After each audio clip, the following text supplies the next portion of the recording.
Welcome to the Defense and Aerospace Report. I'm Vago Muradian from the Center for Strategic and Budgetary Assessments, and joining us is Mark Gunzinger. Mark, you have been, one of the more important things you guys do here is wargaming at CSBA.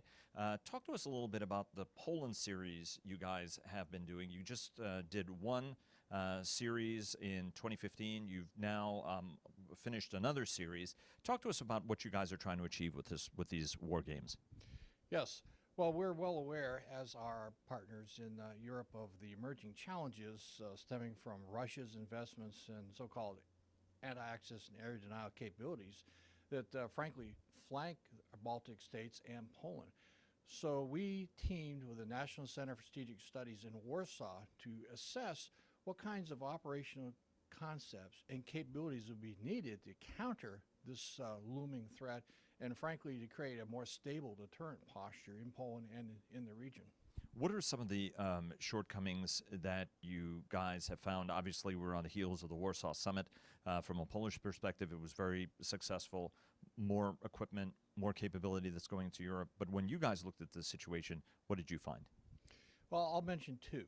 One is insufficient capacity for air and missile defenses to defeat the kinds of cruise missiles, ground, air launch, and sea-launched weapons that Russia has postured in its Western Military District, Belarus, and Kaliningrad, again, that flank Poland and the Baltic states. How do we increase our defensive capacity to defeat salvos of weapons, not just one or two ballistic missiles, which we're prepared for today, but tens, if not hundreds, of incoming threats that could strike our forward bases and forces. The second one is, how do we conduct precision strike operations to suppress advanced air defenses that Russia has fielded, as well as their missile launchers, if our air can't get into the fight early in the conflict before the integrated air defense systems are suppressed? And we concluded a complex, our system of systems, of ground-based precision fires with long range and high precision, which we don't have today, could pick up a lot of the slack early in the fight to suppress those threats. There are strategists over in Europe, including American strategists, who've been very concerned about the array of Russian capabilities that are on the border.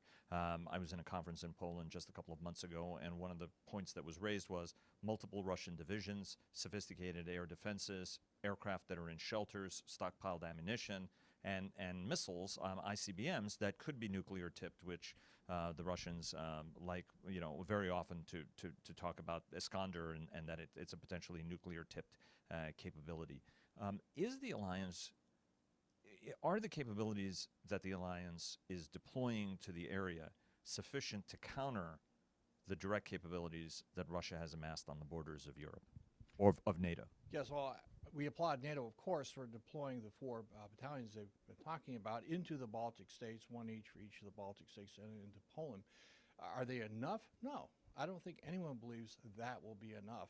And frankly, based on some of the insights we've gathered from our war game, we think a better deterrent posture might consist of those ground-based precision fires and air and missile defenses that would really contribute to the early fight, raise the cost of Russia's aggression. If you can do that, that might give them pause, and that, by definition, is a more robust deterrent posture.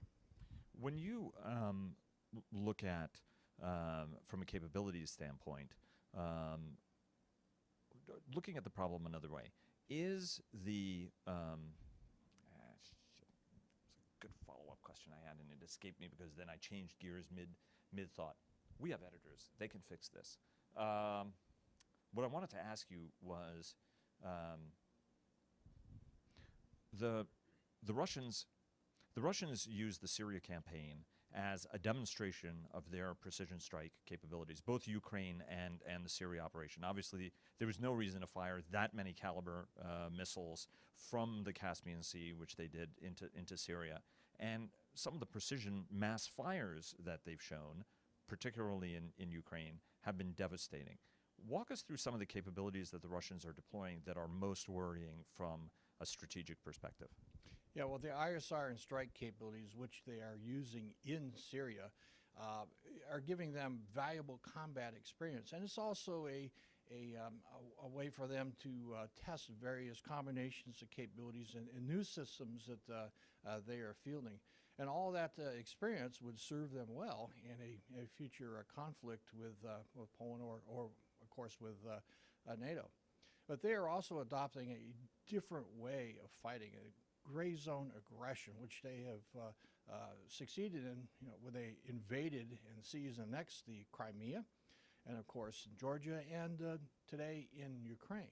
And how do you counter that gray zone aggression, which is a combination of fires from Russia into a neighboring state such as Ukraine, coupled with the use of UAVs, electronic warfare, and other capabilities, which we see them using in Syria? That's a major question for Syria, for NATO. How do we deal, and how should they deal with those capabilities? Below conventional war, gray zone operations just short of conventional conflict.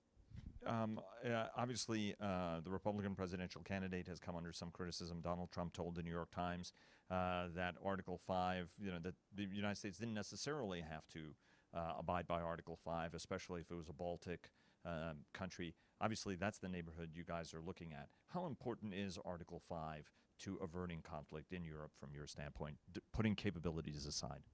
Attack on one is an attack on all. That's what it means. And when one of our allies declares Article 5, we should respond to support the defense of our ally. It's critically important. It's at the bedrock foundation of NATO and what it means. And if we erode that foundation, we do so at our own peril. We erode deterrence, which has stood and served us well in Europe for decades. And you were in the Pentagon, actually, when the only time Article 5 was invoked was after the 9/11 attacks, when all of Europe came to America's aid. That is absolutely correct. And we should be prepared, obviously, to reciprocate. Now, there's no question that we would like to see our allies invest more in their own defense, no question. And we would like to see to live up to what they have agreed to, 2% of their GDP invested in their own defense capabilities. Mark, thanks very much. My pleasure, Vago.